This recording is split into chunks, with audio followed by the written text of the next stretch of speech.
Hello po sa inyong lahat mga ka-crypto. Ako po si Pinoy Crypto Trader at sa video na ito ay atin mong pag-uusapan ang tungkol sa balitang ito kung saan ang sabi po rito ay crypto founder highlights new reason to dislike XRP. Ayan, meron na pong isang crypto founder dito ang naglabas ng kanyang pahayag at nagbigay po siya ng mga bagong dahilan kung bakit hindi raw po natin magugustuhan ngayon itong si XRP. Kaya yan po ang ating pag-uusapan sa video na ito.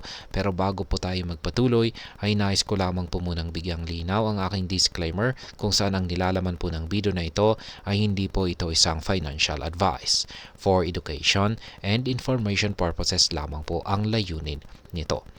At ayan po mga ka-crypto, sa atin pong pagpapatuloy ay ang sabi po dito ay Joshua Jake, the founder of Omniswap AI, has identified another significant reason to dislike the XRP token with the political choice of some of the leadership figures at Ripple. Ayan.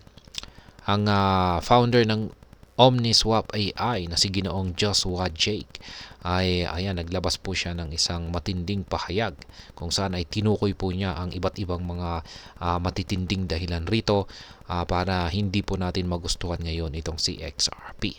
At ang isa po sa mga ito ay may kaugnayan sa politiko. Yan na nagaganap po sa bansang US at yan po yung eleksyon. Yan, particular po yung US presidential election. Sapagkat nitong nakalipas po kasi na balita ay yung mga Ripple executives or isa po sa Ripple executives ay ini-endorse po niya ang itong si Vice President na si Madam Kamala Harris.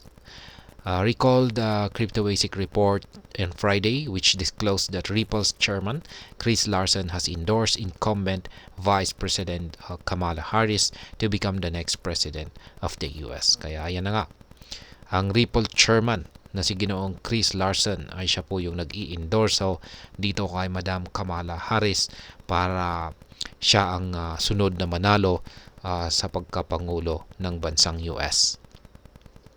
Specifically, Larsen joined 87 other financial business leaders in signing a letter endorsing Harris' presidential bid. The group expressed confidence in Harris' ability to bolster the US economy and democracy. Kaya yan na nga. Nakasama po itong si Ginoong Larsen sa mga 87. Ayan, meron pang 87 na ibang mga financial business leaders dito na pumirma sa isang sulat na nag-i-endorso kay Madam Kamala Harris. Ayan, at ang grupo na ito ay malakas po yung kanilang paniniwala na meron daw pong kakayahan si Madam Harris na i-handle ang bansang US at paluguin yung economy at saka democracy nito.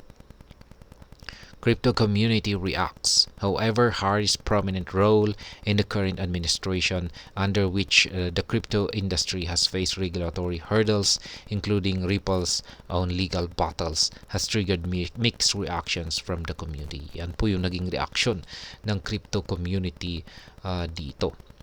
Yan, may mga napapaisip or nagdududa kay Madam Kamala Harris kasi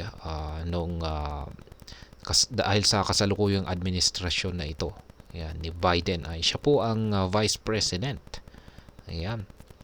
At mukhang kung siya po talaga ay panig sa industriya ng cryptocurrency ay dapat man lang ay pinagtanggol niya ang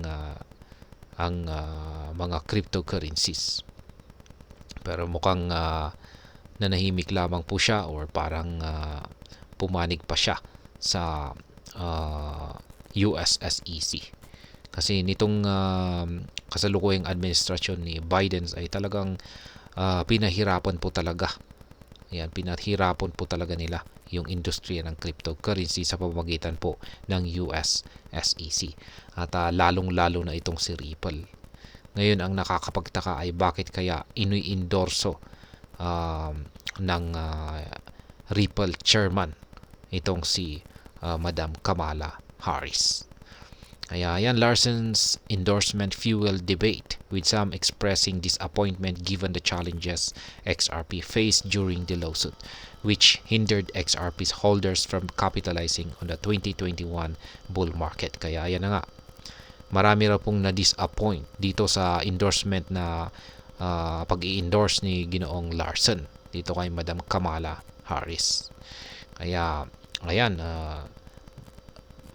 binanggit pa nila rito na kung hindi lamang sa US SEC na nag-file ng lawsuit dito ay Ripple, ay syempre makakaranas po sana ng magandang performance si XRP nitong nakalipas na taong 2021, kung saan ay nagkaroon ng magandang or kung saan ay ang bull market.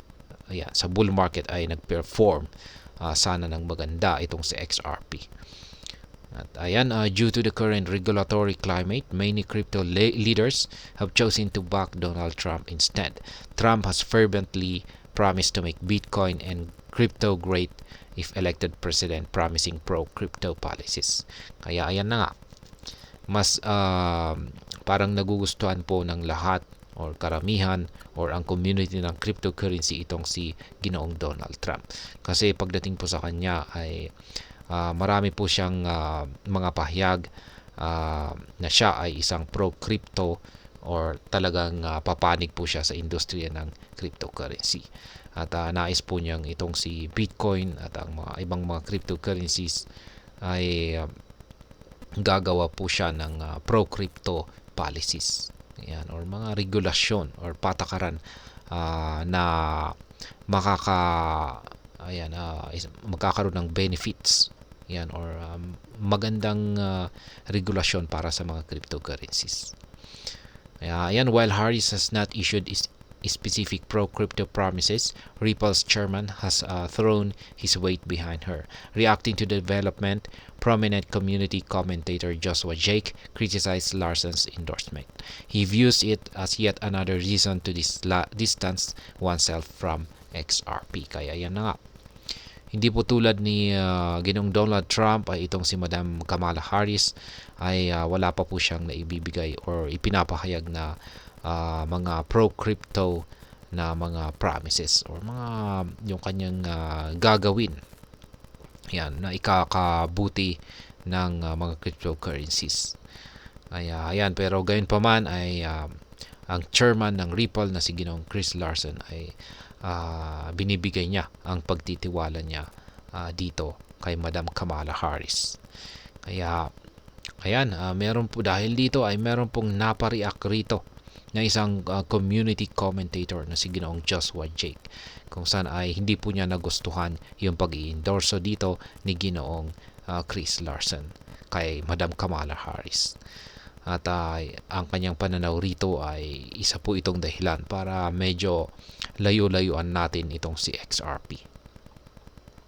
Community member Michael noted that Ripple's leadership is likely playing a strategic game, trying to be on both sides of the political divide, so that regardless of who ultimately wins the presidential election in November, Ripple would not be at a disadvantage. Ayan, meron din pong isang community member ang naglabas ng kanyang pahayag rito, at yan naman po ay si Ginoong Michael.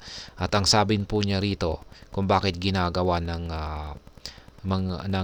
isang leader o mga leaders ng Ripple yung pag-i-endorso kay Madam Kamala Harris ay isa lamang daw po itong estratehiya. Ayan, isa lamang daw po itong strategy para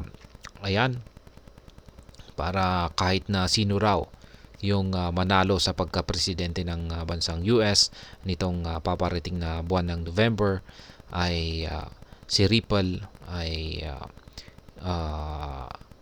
siya pa rin po or si Ripple ay hindi po siya makakaranas ng disadvantage or parang magiging maayos pa rin po yung kanyang kalagayan.